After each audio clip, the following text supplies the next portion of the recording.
अरे बिझनेस करणं हा मराठी माणसाचं काम नाही आहे, आपल्याला ते जमणारच नाही। सध्या परिस्थिती अशी आहे की नातेवाईक स्वतः फोन करून बोलतात की भाऊ खूप दिवस झाले तू आला नाहीस।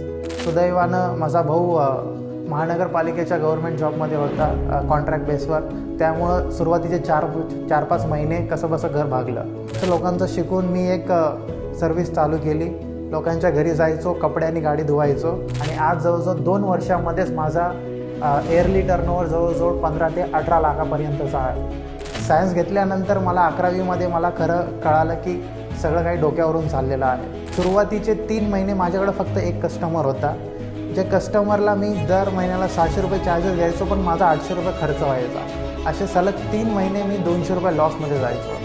तरुण पिढीला माझा एकच सल्ला आहे की तुम्हाला कुठलाही व्यवसाय सुरू करायचा असेल तर पहिले मार्केटमध्ये एक प्रॉब्लेम शोधा। त्या प्रॉब्लेम असा असला पाहिजे की लोक लगेच त्याला रिलेट करतील आणि त्या प्रॉब्लेमचा तुम्ही जर का सोल्युशन द्यायचा प्रयत्न केला तर नक्कीच तुम्ही माझ्यासारखे सुद्धा एक उद्योजक बनू शकता, ही खात्री देऊन मी सांगतो। नोकरी सोडून जेव्हा बिझनेस चालू करायचा विचार केला